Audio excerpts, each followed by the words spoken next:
Kakai, maior criminalista brasileiro, acertou a possível condenação de Bolsonaro. E ó, parece que acertou muito mais coisas. Que coisas? Vamos perguntar aqui para o Pedro Zambarda no plantão do Meteoro.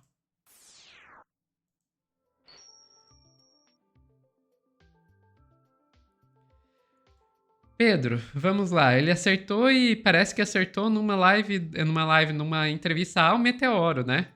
Numa entrevista ao Meteoro, ele tem falado, né, da condenação de 40 anos, e muita gente falou, pô, o Kakai acho que exagerou, né? Aliás, a nossa entrevista tá com 193 mil visualizações. Se a galera quiser fazer a gente bater 200 mil, eu vou ficar bem feliz.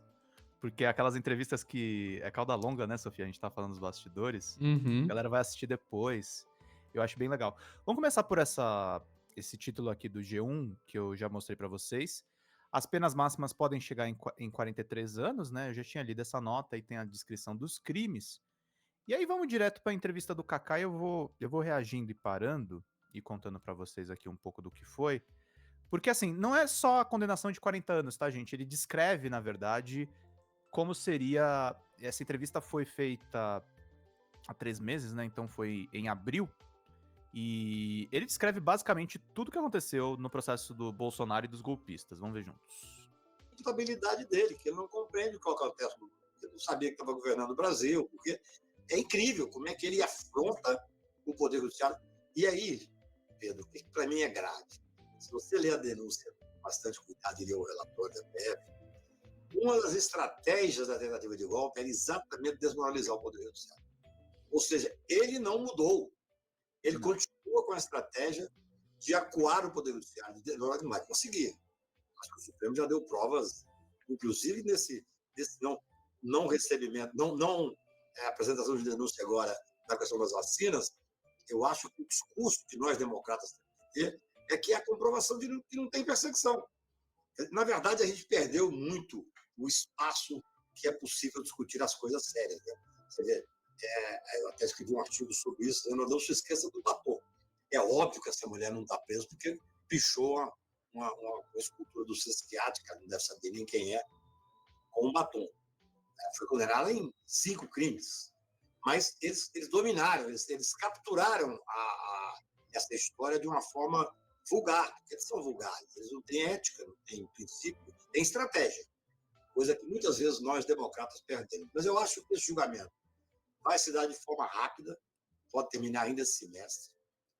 Você lembra, Sofia? Semana que a Ana tava em Nova York, a gente tava reunidos nós nos bastidores, a gente falou, pô, acho que até quinta passa essa parte de testemunhas. O Xandão acabou com tudo na quarta. Sim, Tem esse sim. ponto que o Kakai falou, vai ser rápido. E, gente, o Kakai não é assessor do Supremo Tribunal Federal. Ele é advogado criminalista. Ele quebrou o pau várias vezes com os ministros. Ele conhece como é que funciona o Supremo. Então, assim, ele falou pra gente sabendo de como provavelmente ia acontecer. Acho que é inevitável a condenação. Ele era o líder. E aí nós vamos voltar à discussão das penas, né? Porque nós estamos vivendo um mundo meio estranho, onde mesmo pessoas que são democratas começam a falar em possibilidade de anistia. Anistia primeiro, não há sequer condenação em Bolsonaro. Eu faço uma reflexão com você aqui, com quem está nos ouvindo e nos vendo. Como é que se pode pensar numa anistia para essas pessoas que estão condenadas pelo pena? Com os processos não são principais, mas são os mais importantes, ainda em andamento. Isso fragilizaria enormemente o Poder Judiciário e o Supremo Tribunal Federal.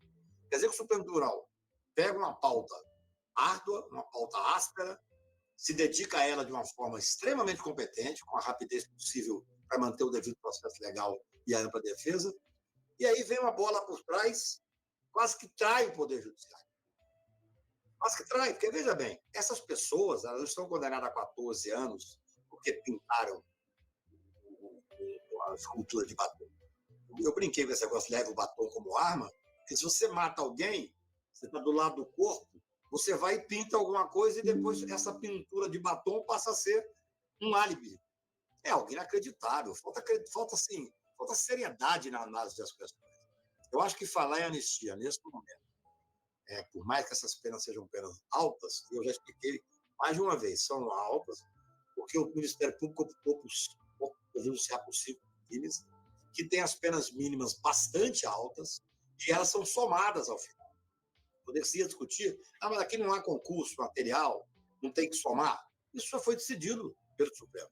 A jurisprudência já permite entender isso, né? Não, é mais até, se você me permite, a jurisprudência impõe isso, porque todos os casos foram assim. Entendeu, Sofia? Não é que eles vão condenar a 40 anos porque eles são maus, terríveis. Não. É o natural. Que nem o Léo Lins foi condenado a 8 anos. Você não pode relativizar. Tanto que os bolsonaristas estavam querendo relativizar racismo para começar a liberar os comediantes. Ou querer levar o Bolsonaro para ser julgado pelo pleno. Opa, por quê? Se a lei é clara, o regimento é claro, vai ter um benefício para ele, vai ter um privilégio para ele. Por isso é que se você pegar no Congresso hoje, você tem desde projeto que prevê acabar com o foro para que o processo saia do Supremo, e eu não sei se sairia, porque há uma discussão, mas eu não vou levar isso aqui, porque eu acho que esses projetos nenhum vão passar. Eu acho que seria um assinte com a estabilidade democrática, com o Supremo Tribunal, com o Poder Judiciário. Falar nesse momento em anistia, em indulto, é um contrassenso. Nós estamos muito próximos de julgar os líderes dessa organização que quase levou o Brasil para uma ditadura. Vamos minimizar o que nós estamos vivendo. O Bolsonaro tem essa indigência aí, que parece que não entende, mas não houve golpe. Se tivesse havido golpe, Pedro, nós não estaríamos com essa liberdade de discutir isso aqui. Talvez eu não estivesse nem no Brasil. Estaria em Paris, Cacai. Um abraço. Alguns estariam presos e outros estariam mortos. O ministro Flávio Dino, com o brilhantismo que cada vez mais o caracteriza, ao debater a questão, mas não houve morte, alguém levantou que não tinha havido morte naquele dia. Ele falou, olha, em 31 de março de 64, no primeiro dia não teve morte, os mortos são posteriores, os desaparecidos são posteriores, as torturas são posteriores. Isso é uma regra que acontece muitas vezes. A instituição da democracia, se tivesse vingado o golpe, quem morreria imediatamente seria a democracia, as liberdades democráticas e a Constituição. É óbvio que a gente já sabia, está tudo isso muito bem explicado nos autos. Aí eu vou pegar um outro trecho, Sophie, que ele fala também um pouco a respeito já dos considerandos finais aqui. Minuto 42, vamos ver juntos. E aí depois eu vou abrir para comentários. Os requisitos para poder ter justa causa, poder a ação penal. Agora, o que nos resta agora, do meu ponto de vista, especialmente acompanhar e apoiar os julgamentos que vão no Supremo. Agora, em abril, se não me engano, dia 6 ou 7, vai começar o recebimento das outras denúncias. Sim. Então, assim, olha... Está fatiado, né? Está fatiado por núcleo. É outra, no meu ponto de vista, inteligência do Ministério Público. E se faz uma denúncia só, com 37 denunciados, para a defesa é uma beleza, porque você consegue fazer esse movimento para não julgar, para demorar a que seja julgado, entendeu? Eu acho que dividir em núcleos foi também inteligente. Vai dando celeridade ao que realmente é relevante. Dividir em núcleos permitiu também que se punisse mais rapidamente o Bolsonaro, né, Sofia? Imagina esperar 37 processos. Sim, sim. Foi. Acho que também manteve tudo mais organizado, né? Eu diria que eu digo pensando do ponto de vista de imprensa, né? Pra gente Sim. da imprensa, eu acho que isso foi muito bom. Além da questão processual. Virou quase uma turnê de rock do ano de 2025, virou o nosso evento do ano, né? Exato. Cacai, encerrando essa entrevista, queria te fazer uma pergunta jurídica e uma pergunta política. Pelo que eu vi, você está otimista quanto às condenações e a efetividade disso. Bolsonaro vai fugir? Sim ou não? E 2026 te preocupa? Aí eu não pergunto só para o advogado criminalista, eu pergunto também para a pessoa do Cacai como eleitor, como progressista. Como é que você vê isso? Olha, primeiro eu acho que a condenação será inexorável, como eu disse várias vezes, deverá dar no máximo desde o segundo semestre. A questão da fuga é uma questão que eu tenho uma divergência com a jurisprudência do Supremo. Eu não entendo que são dois momentos distintos. O Supremo antigamente entendia que quem tem uma prisão contra si injusta tinha o direito de fugir no momento da prisão, no momento antes do julgamento. E depois, a jurisprudência mudou, na época do ministro Pertence, o maior entendedor do processo penal, direito penal que o Supremo teve nos últimos anos. Talvez a sua história. Hoje mudou. Assim, a sensação de fuga, a tentativa de fuga é motivo para a prisão preventiva. Estou falando antes do julgamento. Então, se nesse momento houver um movimento de que ele vai tentar pegar asilo em algum país, ou o próprio filho está trabalhando contra ele, está fora, dizendo que está tentando arrumar condições. Isso, para a jurisprudência do Supremo, hoje é motivo de prisão preventiva. Inclusive, uma aspa só, tá? Tudo que o Cacai tanto fala, tanto é verdade, que o Eduardo, no X, atacou ele por falar essas coisas. Que o filho estava tentando contra o Brasil e dificultando a situação do pai no processo jurídico, tá? Então, essas falas que a gente está trazendo aqui, gente, isso aqui repercute muito. Antes do julgamento. Então, se isso acontecer, eu até, para ser sincero, Pedro, assim, você teria hoje, do meu ponto de vista, ele não tem passaporte. Ele só poderia sair do país ilegalmente. Ele só poderia, no meu ponto de vista, ter 4 ou 5 embaixadas que poderiam pensar em dar um asilo para o cidadão do naipe do Bolsonaro. Seria muito mais fácil o Ministério Público pedir para que houvesse uma ordem para que ele não se aproximasse das embaixadas 500 metros, por exemplo. Em saindo dessa ordem, o Ministério Público, a Polícia Federal, faz um monitoramento tranquilo sobre isso. Tranquilo. Se ele se aproximar, ele está descumprindo a ordem do Supremo.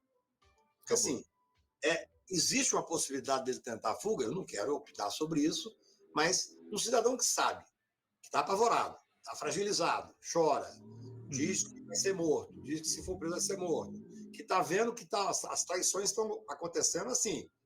É impressionante. Assim, eu ontem, essa semana, conversei com uma pessoa muito ligada ao Bolsonaro, e fiquei impressionado. Eu não penso em Bolsonaro, penso em Tarcísio. Ele sabe que não terá mais a força que tinha. Então, pode ser que, num ato de desespero, ele tente isso. Agora, eu, para ser sincero, eu estou otimista em relação a 2026, porque eu acho que nós vamos mudar a página no momento dessas prisões e o Supremo tem que voltar a discutir as coisas que são importantes para o país. Essa é muito importante.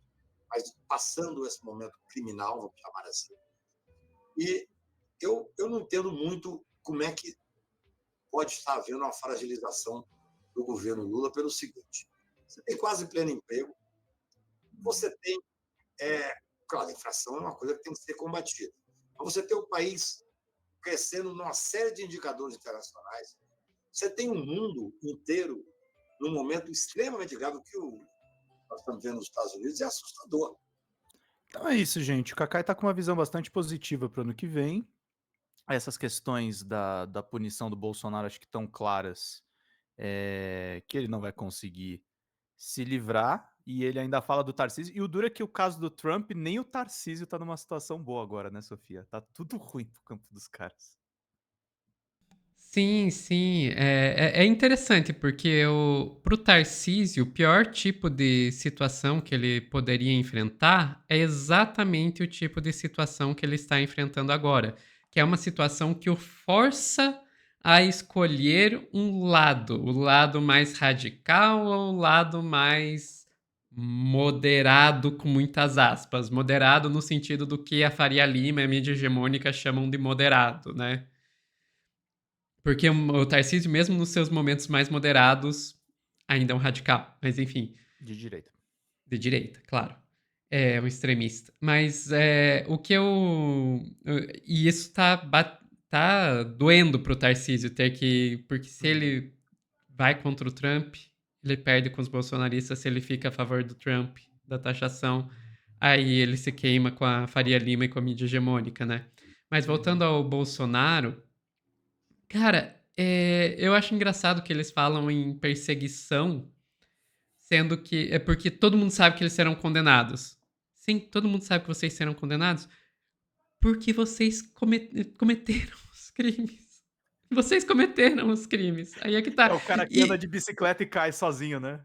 E assim, e vocês não fizeram nenhum esforço pra esconder o que vocês estavam falando. Gente, foi gravada a bendita da reunião e não me digam que vocês não sabiam que estava sendo gravado. Era óbvio que vocês sabiam que estava sendo gravado. Era óbvio que vocês sabiam que alguém ia ficar com isso.